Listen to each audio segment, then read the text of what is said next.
XDefiant has finally officially launched, and nothing is worse than jumping into your first game and having frame rate issues or input delay issues. So I wanted to dive into these XDefiant graphics settings to talk about some of the optimizations you could make to ensure your experience in XDefiant is as smooth as possible. Most of these settings are universal, meaning that they will work on Xbox, PlayStation, and PC, but a few of them are PC specific, so do keep that in mind.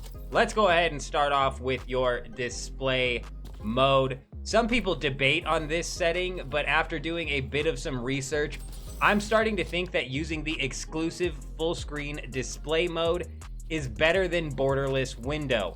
Before making this video, I was under the assumption that borderless window was easier for your PC to manage, which meant that your frame rate would end up being higher.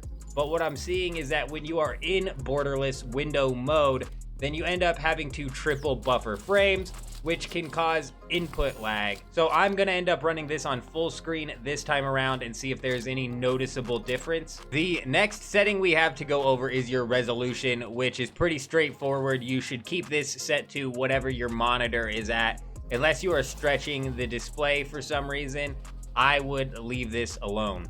Next up, we have your refresh rate, which is hardware dependent. Talking about your monitor again, from what I understand, if your monitor's refresh rate is 60 Hertz, then every frame per second over 60 is essentially pointless because your computer will end up dropping to the lower number when displaying the game. For example, if your monitor is 60 Hertz and you are playing a game at 120 FPS, then you are only still seeing 60 frames per second. By definition, though, these are two separate things. FPS being a measurement of how many times an image is captured or rendered every second, and refresh rate is the frequency at which an image is sent to your display. Let me know down in the comments if I have any of these backwards, but for the most part, I keep my games matching my monitor's refresh rate. I'm not sure if there are any benefits for having your FPS pass your monitor's refresh rate gameplay-wise, but from what I've looked up, not having these settings match each other could cause screen tearing. So if that is happening to you, try messing around with your refresh rate to see if that fixes it. All right, I think that is the end of the long-winded explanations here for the settings. Let's go ahead and try to zoom through the rest of them. Triple buffering here, you're gonna wanna shut this off. It says this improves the frame rate stability, but adds input latency. Anything that says it adds input latency, stay away from that. On the flip side of that, though, we have reduced latency, which will slightly affect your frame rate, but reduces your input latency. You're gonna wanna flip that bad boy on right there. Brightness and contrast are two preference-based settings, so play around with these at your own discretion. Then we have DX12 renderer. You need to double check your graphics cards to see if this is something that you're able to run. From what I understand, older generations can struggle with it a bit, but it does say that DX12 provides higher frames per second, faster performance, and reduced latency. So if you can manage to run DX12, I would definitely turn this setting on. Graphics quality, this is gonna end up flipping to custom as soon as you change any of these settings down here. VSync, you're gonna wanna shut that off all the time. Frame rate limit, this you're gonna wanna turn on, and like I said before, probably match this to your monitor's refresh rate. Now, in my graphics cards settings outside of the game, I have my FPS capped at 60. So that's why you see it up in the top left corner. It's not moving off of 60. My monitor's refresh rate is 60. I just run this at 60. But, you know, if you're running 144 Hertz, pump this up to 144, etc., etc. Shadow quality, spot shadow, shadow resolution, and contact shadows. Anything to do with shadows in these types of games, I like to crank those settings all the way down. I'm not going for visual performance or visual fidelity here. I'm looking for that low input delay and max frames per second. Resolution scale is really only something you should have to worry about if you're changing your base resolution. Sharpening, I like to crank this up to 10. Particle detail, this is another one of those settings that you're probably going to want to drop down to the lowest. And I do this typically to remove screen clutter. It says here, the higher the setting, the more particles are present in the scene. In my opinion, the less screen clutter, the better off you are. So I like to turn settings like this all the way down. Volumetric fog, though, is another one that I personally crank down to its lowest, but there have been certain games where having a higher fog quality actually improves your visibility inside of or through the fog.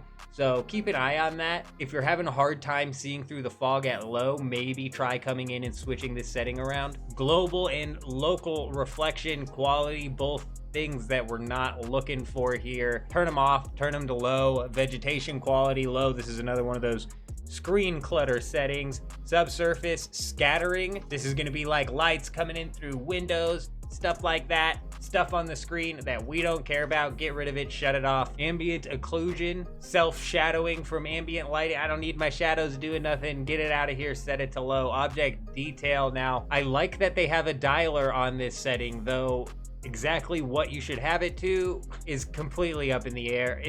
I just opened it up and it's at 39, so I'm gonna leave it there and kind of see what that looks like, and maybe take it up or take it down if I need to. This is just saying that the higher the setting, the more detailed the object's geometry will become. How much of a difference that ends up making, I'm not sure. Longer object streaming distance. Usually in games, I like to crank this up to the max. I'm gonna leave it on 5 on this one because I'm not convinced anymore that it's actually rendering players further. I think it's just objects. Let me know down in the comments if you guys think that render distance affects players and objects, or if it's just players, just objects. What do you guys think it is? I'm gonna leave it on default here. Lens flare, screen clutter is what I read there. Shut it off. Water quality low. We don't need any of that extra quality dragging down from taking away from our frames. Chromatic aberration, shut it off. And then terrain quality. This is one that you can actually like mess around with and probably put up to high and really not end up losing out on your settings too much. So if you want to have like a better looking terrain and that looking better, that's one that can actually make your gameplay look better without, because like if you notice, we've got a bit of a trend here. We're tanking our settings down to the lowest. That way it maximizes our frames and it can for sure hit our frame cap.